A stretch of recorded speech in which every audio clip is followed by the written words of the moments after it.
I never imagined my 5th wedding anniversary would end with my husband's condescending laughter echoing through the grand hall. Under the crystal chandeliers of Chicago Symphony Hall's exclusive restaurant, Victor, my husband, had reserved the private dining section adorned with imported orchids and hand-polished silverware. My heart pounded against my ribs as I watched him raise his champagne flute, his eyes sweeping with practiced charm over the 60 guests, investment bankers, corporate executives, and the few members of my family who'd managed an invitation. To 5 remarkable years, Victor announced with that trademark smile that once made me weak at the knees. 5 years with my literature teacher wife, who brings such unique perspective to our world of finance and global markets. Her Jane Austen sensibilities are certainly a charming counterpoint to our quarterly projections meetings, aren't they? Appreciative chuckles rippled through his colleagues' section. Lawrence, his longtime friend, clinked glasses with him as though he'd delivered the perfect toast. I maintained my composed smile, feeling the weight of the leather-bound manuscript hidden in my purse and the flash drive burning in my pocket. My fingers didn't tremble. My voice wouldn't crack. I'd been methodically preparing for this precise moment for 3 years. I carefully set my untouched champagne down and reached beneath the table for the ivory portfolio I'd placed there hours earlier. "Darling, you mentioned perspective," I said, my voice clear and steady enough to silence the murmurs. "Speaking of perspective, those joint investment documents you altered without my knowledge have been thoroughly reviewed by financial authorities." Victor's practiced smile froze on his face. I could see the muscles in his jaw tightening as confusion clouded his eyes. Sliding the portfolio across the immaculate tablecloth until it stopped directly before him, I felt a surge of bittersweet vindication warming my chest. "And since we're celebrating milestones tonight," I continued, removing my phone from my evening clutch with deliberate calm, "I believe your guests should know about your other significant relationships." The synchronized ping of notification alerts created a discordant melody throughout the room. Victor's face drained of color as he frantically reached for his own phone. "What have you done?" he hissed, eyes darting between his screen and my face. I didn't need to explain. Everyone was already seeing the evidence: intimate messages between Victor and both Rebecca, my former university classmate, and Jasmine, my sister's college friend. The photos left nothing to interpretation. These are taken completely out of context," Victor stammered, his confident demeanor crumbling. "Elaine is clearly misinterpreting personal-business relationships." "Am I misinterpreting anything, Victor?" I asked, standing slowly, feeling a strange lightness in my chest as I met the shocked expressions around me. "Are timestamps, hotel receipts, and explicit photographs all misinterpreted? Including your urgent client meeting in Memphis that coincided perfectly with Rebecca's marketing conference?" The silence that descended felt almost physical. Vivian, Victor's mother, twisted the pearl necklace he'd given her last Christmas, her eyes fixed on some invisible point beyond the table. I turned back to Victor, the man who had spent years dismissing my intellect while I quietly observed his every move. I tolerated being treated like intellectual window dressing. I smiled through your public condescension. I watched you dismiss my writing as hobby scribbles. My voice grew quieter but somehow filled the room. You made one critical error, assuming literary minds can't understand spreadsheets. The doors at the far end opened, and 3 figures appeared, 2 in dark business suits carrying briefcases and a familiar woman in a tailored charcoal pantsuit. "Naomi Chen, my attorney," I announced, feeling my shoulders straighten with newfound confidence. "I apologize for the interruption," Naomi said as she approached with confident strides. "We've brought the divorce petition and several documents the SEC and Financial Crimes Unit have expressed significant interest in." Victor stood abruptly, his chair scraping against the polished floor. His face had turned ashen, eyes wide with disbelief. "Elaine, you can't possibly be serious about this." "Actually, I am," I replied, my voice steady and resolute despite the storm of emotions inside me. "I've been methodically documenting everything for the past 3 years. I used to believe that truly understanding a partner required only empathy, trust, and unwavering support. What an awakening to discover that my marriage to Victor wasn't a partnership, it was an elaborately staged production where I'd been cast as the admiring, agreeable wife while he manipulated everything behind an impressive corporate facade. The condescension began subtly, with seemingly harmless remarks. "Don't trouble yourself with these financial statements, Elaine. I've already analyzed everything thoroughly." Or, "These investment concepts are quite complex. Maybe focus on your literature curriculum and parent conferences instead." I would nod pleasantly and retreat, feeling that familiar tightness in my chest. Yet each dismissive comment, every patronizing glance, every executive dinner I wasn't sophisticated enough to attend, they all became hairline fractures in what I once thought was solid ground. At 42, Victor was climbing rapidly through Chicago's financial elite as vice president at Meridian Investment Bank. His Harvard Business School credentials and family connections opened every door, and my presence, a high school English teacher from a middle-class Midwest background, only magnified his inflated sense of intellectual superiority. What he failed to recognize was my careful observation of every detail. I developed the habit of active listening behind a passive smile, the same technique I taught my advanced literature students before they crafted their analytical essays. I cataloged everything: his hushed phone conversations with that distinctive tone he used for secrets, the financial models he hastily closed when I entered his home office, and the investment proposals carelessly left on the kitchen island, assuming I'd never comprehend those columns of data and industry jargon. I created an encrypted cloud account accessible only from my personal laptop at school to store photographs of those documents and transcriptions of conversations Victor assumed were over my head. When he casually mentioned restructuring investor allocations from the Apex Fund during dinner with Lawrence, I simply refilled their wine glasses while mentally recording every word. That evening, I reviewed the voice memo I'd discreetly captured and researched each technical term until the pattern of fraud became unmistakable. The true breaking point wasn't financial, though. It came in the form of a name: Rebecca Collins. We'd taken the same contemporary literature course in college, and now she managed corporate communications at Victor's bank. While organizing his desk one Sunday, a task he considered appropriately wifely, I discovered a handwritten note that had slipped behind the drawer. "Last night at the Peninsula was everything. Your cologne still lingers on my skin." I didn't cry. I didn't rage. I stood perfectly still, feeling an icy clarity crystallize within me. That moment marked the end of the accommodating, invisible wife I'd allowed myself to become. I reached out to Naomi Chen, an acquaintance from a literary foundation event, now a prominent financial fraud and divorce attorney in downtown Chicago. We weren't friends, but I remembered her reputation for brilliant strategy and absolute discretion. We met at a quiet cafe in Wicker Park where I pretended to be researching legal details for a novel in progress about a character discovering her husband's financial deceptions.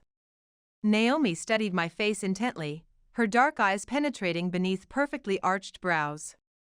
"If this were fiction," she said carefully, "I'd advise your character to document absolutely everything, especially financial discussions, and thoroughly examine any joint investment agreements. Men in positions of power often use shocking levels of creativity when concealing assets." I laughed with just the right touch of lightness, though my mind was already constructing a meticulous framework. That evening, I ordered a state-of-the-art recording device barely larger than a paper clip, concealing it inside the decorative dried hydrangea arrangement Victor insisted on displaying at our dining table, his preferred location for evening work calls. I encrypted my personal laptop with military-grade security and began systematically educating myself on corporate structures, securities fraud patterns, and investment contract analysis.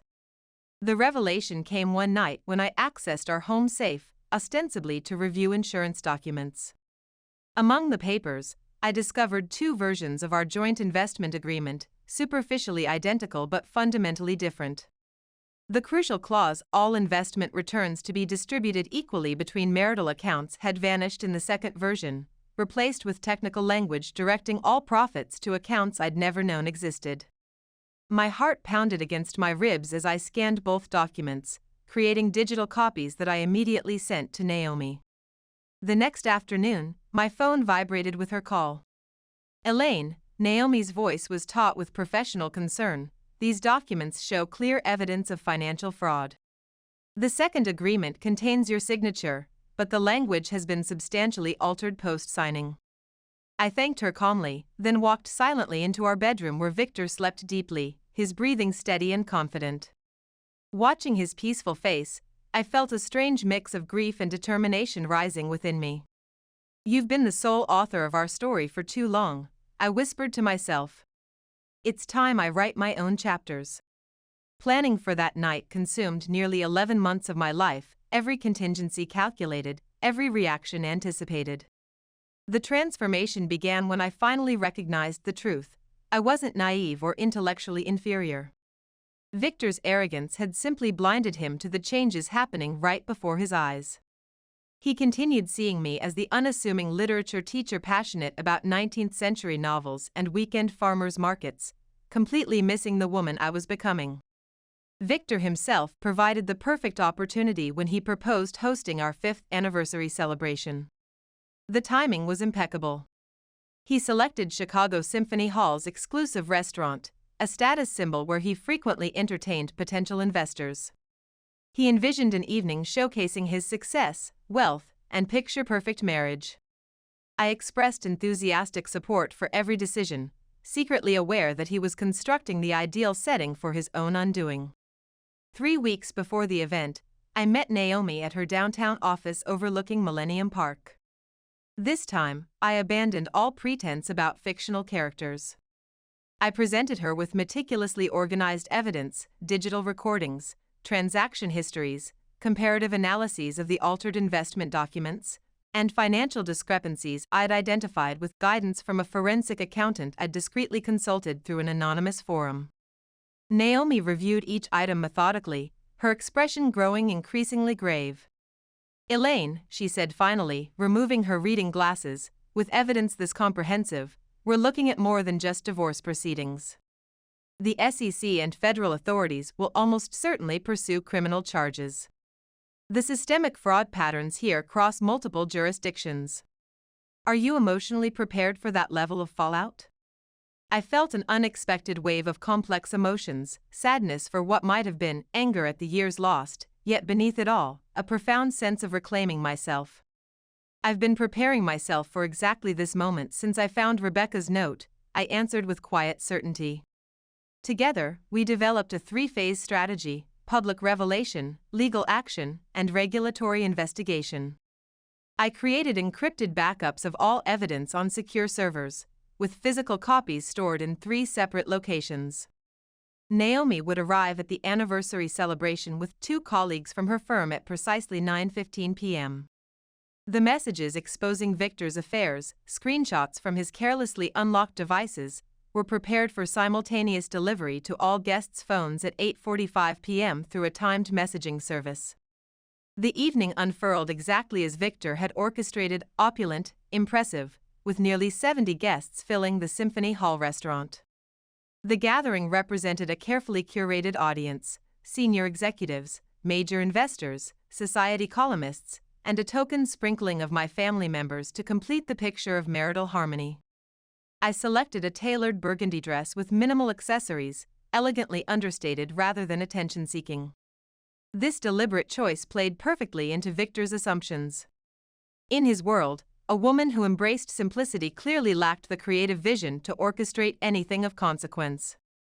Victor made his entrance at precisely 7:45 p.m., flanked by Lawrence and 2 senior bank directors. Their laughter echoed across the marble floors as they clapped each other's shoulders, oblivious to my quiet observation from near the champagne fountain. Victor approached me with practiced charm, brushing his lips against my cheek as flashbulbs captured what appeared to be a perfect moment. "You look absolutely stunning tonight," he murmured against my ear. I returned his smile with one of my own, feeling the weight of my manuscript and the flash drive in my evening bag. "Thank you, Victor. I promise this will be a truly memorable celebration." The evening progressed through its carefully orchestrated movements. Each exquisite course arrived with theatrical timing while conversation hummed pleasantly beneath the crystal chandeliers. As servers presented the final course, dark chocolate soufflé with gold leaf, Victor's perennial favorite, Lawrence rose to his feet, champagne flute raised high. To Victor and Elaine Harrington, he announced with rehearsed warmth. 5 extraordinary years. 5 years of remarkable achievement. Applause rippled through the room as Victor stood, straightening his custom tuxedo jacket before addressing his audience with practiced authority. When I proposed to Elaine, several people in this room expressed, let's call it concern, he began, flashing that trademark smile that had graced financial magazines. A high-powered investment banker marrying a high school English teacher seemed an unusual pairing, particularly to those who understand the complexities of our industry. Knowing chuckles emerged from several tables. I noticed Vivian, his mother, nodding with particular enthusiasm. But sometimes these charming literary types provide such delightful contrast to our world of market projections and corporate acquisitions, Victor continued, his complimentary words barely disguising the condescension beneath. Though I've learned that explaining complex financial structures to someone whose intellectual framework centers on 19th-century fiction is rather like teaching quantum physics to a golden retriever, adorable but ultimately futile. I rose slowly to my feet, my champagne still untouched. You're absolutely right about one thing, Victor, I said, my voice carrying with unexpected clarity. Some fundamental truths can't be changed. But deceptions can certainly be exposed. I placed a small flash drive on the table beside his crystal flute. Do you recognize what this contains? His expression hardened. More of your creative writing exercises? Without responding, I removed my phone and pressed a single button. The synchronized alert notifications created an electronic chorus throughout the room. I watched as confusion transformed into shock across dozens of faces. These are your messages to Rebecca Collins and Jasmine Torres, I said evenly. Including those explicit photos from the Peninsula Hotel suite you charged to the corporate account as client development. Victor's face flushed with anger. You've been spying on me? That wasn't necessary, I replied, feeling surprisingly calm. You've been carelessly leaving evidence everywhere for years, believing I lacked the intelligence to recognize what was right in front of me. The double doors at the rear of the restaurant opened. Naomi Chen entered with 2 colleagues, each carrying leather portfolios embossed with their law firm's insignia. Perfect timing, Naomi nodded professionally. We have the documents ready. Victor stood immobilized at the center of the room, his gaze darting frantically between faces that no longer reflected admiration but a spectrum of shock, disgust, and fascination. Whispers cascaded through the gathering like rippling water, leaving him stranded in an expanding island of isolation. Lawrence, the man Victor had long introduced as his closest confidant, quickly gathered his belongings and withdrew from the table without a word.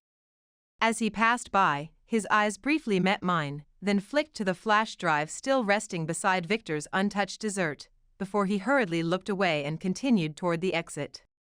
Elaine, Victor's voice trembled with barely contained fury, his professional facade cracking. You're systematically dismantling everything we've worked for all these years. I faced him directly, shoulders squared, my voice steady. Not we, Victor. You constructed this entire facade on deception. I'm simply revealing the truth that was always there. Across the room, Vivian Harrington's perfectly composed society face had drained of color. She whispered urgently to her husband before collecting her designer clutch and making a hasty retreat. The irony wasn't lost on me. The exquisite diamond and sapphire necklace Victor had presented her last Christmas while giving me a department store gift card gleamed against her silk blouse, almost certainly purchased with funds from one of the fictitious corporate development initiatives I'd discovered in his hidden accounts. The heavy wooden doors at the entrance swung open decisively. 4 individuals entered, 3 wearing the unmistakable dark suits of federal agents, identification badges visible, accompanied by a distinguished woman in business attire. The conversations around us instantly evaporated as a silver-haired man stepped forward. Victor Harrington, he inquired with professional detachment. Victor retreated a half-step, the remaining color draining from his face. Yes, that's me. The agent produced official documentation. We're representatives of the Securities and Exchange Commission and Federal Financial Crimes Unit. We're serving you with these papers regarding an ongoing investigation into securities fraud, investor deception, and falsification of federal financial disclosures. A visible shudder passed through the assembled crowd. Several investment partners immediately began texting frantically while others discreetly gathered their belongings, avoiding eye contact with anyone. Victor stared at me with dawning comprehension. You contacted federal authorities? I maintained perfect composure, neither confirming nor denying. I submitted comprehensive documentation to the appropriate regulatory agencies 94 days ago. Every conversation, every altered document, every hidden transaction has been meticulously preserved since I found Rebecca's note. You were so convinced of my intellectual limitations that you never bothered to hide your tracks. The restaurant doors burst open again as Martin Wells, Victor's chief legal counsel, rushed in with his tie askew. No statements to anyone, he commanded breathlessly. All interactions go through legal representation immediately. The federal agent remained perfectly composed. The warrants and evidence chain are fully documented. Any procedural concerns can be addressed through proper channels. Martin pivoted toward me, mouth opening to deliver what was surely a practiced intimidation speech, but I cut him off with a level gaze. Save your threats, Martin. I've thoroughly researched two-party recording consent in Illinois. I've studied federal whistleblower protections. Everything was done by the book. A distinguished investor who had known Victor for decades stood abruptly, adjusting his glasses as he surveyed the unfolding scene. Turning to his executive assistant, he spoke with quiet urgency. Cancel our participation in the Meridian Fund immediately and contact Forensic Accounting to review all transactions with Harrington's divisions. As the federal agents approached Victor, the fight visibly drained from him. When they formally read him his rights, his expression wasn't rage but something I'd never seen before, complete defeat. This won't get you anything, he muttered through clenched teeth. I retrieved the flash drive with steady fingers, suddenly feeling lighter than I had in years. I'm not after your money, Victor. I'm reclaiming my dignity and my life. As the agents led Victor away, the remaining guests instinctively created a silent pathway through the center of the room. The crystal chandeliers cast fractured light across his diminished figure as he moved across the polished marble. Several acquaintances, people who'd spent years complimenting me at Victor's events while never truly seeing me, approached with uncomfortable expressions and rehearsed sympathy. I acknowledged them with polite smiles that didn't quite reach my eyes. The woman they'd dismissed as merely decorative had vanished forever. Naomi rested her hand lightly on my shoulder, her expression conveying genuine concern beneath her professional composure. Are you holding up all right? I inhaled deeply, feeling an unfamiliar lightness expanding in my chest. Better than all right. I finally feel authentic again. I remained in the now empty restaurant long after the last guest departed, standing at the exact spot where Victor's carefully constructed world had collapsed. The heavy silence felt cleansing, almost sacred. No one would ever again mistake my quietness for weakness or my patience for submission. That realization alone felt like triumph. In the weeks that followed, the lakefront house in Chicago's North Shore suburbs, once Victor's trophy of marital success, transformed into a sanctuary of my own making. 6 months earlier, I had quietly transferred the property title solely into my name during one of those evenings when Victor arrogantly signed a stack of financial documents without examining them, dismissing my presence as irrelevant. At the time, securing the house was simply intuitive preparation, but now it represented the one space in my life that had never been compromised. Sitting in the book-lined study that had previously been Victor's exclusive domain, I methodically sorted through cabinets and drawers filled with financial records and correspondence. Each document went into a large storage box labeled Previous Chapters. Beside it, I placed a handcrafted leather journal with a single sentence inscribed on the opening page, the day I began writing my own story. I reconnected with my first love, literature, but with a profound difference. I was no longer just analyzing others' narratives, I was crafting my own. I accepted an adjunct position teaching creative writing at a community college near downtown Chicago. My students came from diverse backgrounds: retail workers pursuing degrees at night, single parents restarting interrupted educations, midlife career changers seeking new directions. They dutifully discussed Fitzgerald and Hemingway, but their genuine engagement sparked when I incorporated lessons about recognizing manipulative language, the subtle power dynamics in communication, and how understanding financial structures could be as empowering as understanding literary ones. After one evening session, Tara, a former waitress returning to education after 15 years, lingered uncertainly. Do you honestly think someone with my background could ever really understand investment concepts? I just got my first actual bank account last year. I smiled with genuine warmth and handed her an advance copy from my publisher, Beneath the Surface, a literary woman's guide to financial empowerment. The manuscript had begun as personal notes, fragments of insights and observations, that gradually evolved into a structured narrative. I hadn't written from a financial expert's perspective, but from the position of a woman who had learned to survive and ultimately thrive despite systematic underestimation. Through carefully crafted analogies and accessible language, I translated complex financial concepts into understandable frameworks, using literary references as bridges to understanding. The book wasn't merely my personal story, it was a practical handbook for recognition and action. I also founded a workshop series called Illuminated Paths, a collaborative space where women from diverse backgrounds gathered to develop practical financial literacy. We covered everything from interpreting investment statements to identifying warning signs of financial manipulation in personal and business relationships. What began with 8 hesitant participants in a corner of the Chicago Public Library quickly expanded to 25, then 40 women meeting weekly. I opened each session with lines from Virginia Woolf about financial independence, then translated complex financial concepts into accessible frameworks using literary parallels. During preparation for an evening workshop, my phone buzzed with a message from an unfamiliar number. "This is Catherine, former sister-in-law of one of Victor's associates.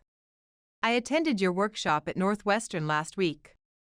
Would it be possible to join your Illuminated Paths program? I need to understand what happened to my own investments." After reading her message several times, I responded simply, "Our circle welcomes all women committed to learning and supporting others on similar journeys." Tuesday evenings, 7 p.m. The past was no longer something I avoided, but rather the foundation upon which I built something meaningful.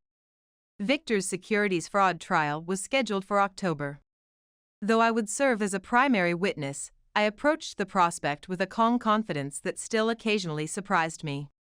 One evening after finishing a guest lecture at the university, I lingered in the emptying classroom, watching students gather their materials as golden afternoon light filtered through tall windows. A graduate student paused beside my desk and asked thoughtfully, "Elaine, if you could return to the beginning of your marriage knowing what you know now, what would you change?" I considered her question carefully before answering with quiet conviction. I would still bring my whole heart, but I wouldn't sacrifice my voice and identity for the illusion of harmony. That realization embodied my true liberation, not the satisfaction of exposure, but the reclamation of a woman who recognized her inherent value and would never again permit anyone to diminish it.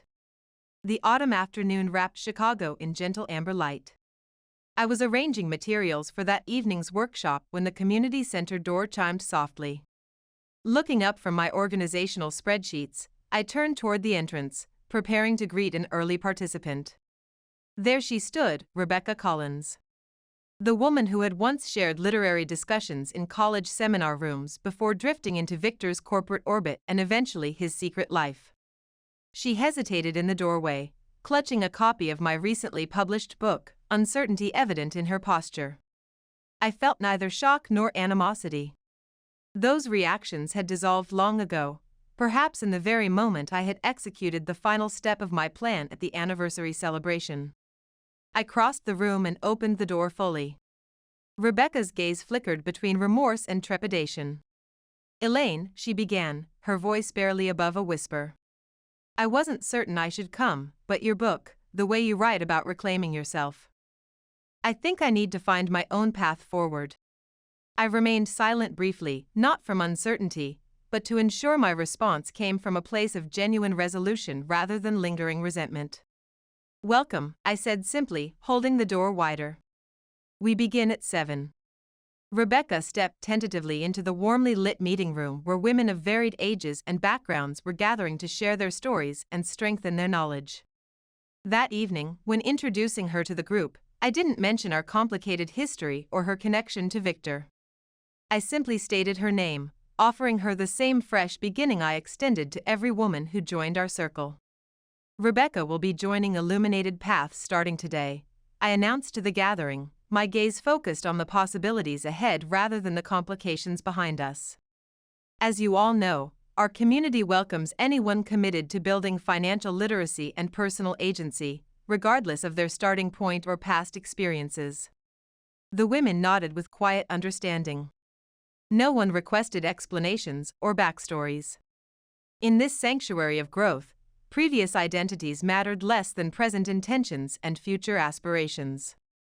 After our session concluded, Rebecca lingered as others departed. She held a copy of my manuscript, beneath the surface, open to a heavily annotated chapter on recognizing manipulation in financial relationships. "Have you actually forgiven me?" she asked, vulnerability evident in her voice. "After everything?" I met her gaze directly for the first time since that night at Symphony Hall. "I haven't forgiven the betrayal," I answered with honest clarity. "But I refuse to let it define me or confine my future for even one more day." Rebecca remained silent, but I recognized the subtle shift in her posture, the same yielding of defensive barriers I'd witnessed in countless women when first confronting painful truths about themselves. The journey toward authentic change begins not with dramatic declarations but with simple, difficult steps through doors you once helped damage. Her presence alone represented courage I couldn't help but respect. That evening, after the building had emptied, I sat alone at my laptop completing the final paragraphs of my manuscript. I realized I wasn't writing about Victor anymore. I was writing about Elaine, a woman who had spent years making herself smaller to accommodate others' expectations, only to discover that diminishing yourself never truly serves anyone. I wrote that genuine independence transcends financial statements. It manifests through how we value ourselves, through deliberate choices, through boundaries maintained, and sometimes through the powerful silence that refuses engagement with manipulation. At 11:58 p.m., I completed the final sentence. I saved the document with a title that felt both simple and profound: Becoming Elaine, the authentic self I had always been beneath the carefully constructed facade. The following morning, my inbox contained a message from Catherine Reynolds, senior editor at a respected independent publishing house in Chicago. She had attended my financial literacy workshop at the downtown library. "Your manuscript speaks beyond conventional advice literature," she wrote. "It creates a transformative space where readers can recognize themselves and envision new possibilities. We would be honored to discuss publication when you're ready." I smiled, poured a cup of Earl Grey tea, and watched morning light illuminate Lake Michigan's surface, each ripple reflecting possibility, a daily reminder that we can continually revise the narrative of our lives. No, I no longer harbor thoughts of retribution. I live to reclaim what was always rightfully mine: dignity, voice, and self-determination. This time, neither past wounds nor future uncertainties will determine my path. I once existed behind the carefully maintained veneer of the perfect corporate wife, desperately preserving a marriage built on illusion and imbalance. But the very underestimation that wounded me ultimately taught me to observe carefully, listen deeply, and rise strategically. Today, I need no external validation. I choose to live with awareness, with purposeful knowledge, and with unwavering self-respect. If my journey illuminates the path for even one woman trapped in shadows of doubt, then every difficult step has found its meaning. What transformations have you experienced after leaving relationships that diminished your sense of self? Share your reflections in the comments below. Subscribe for more authentic stories of personal reclamation and transformation.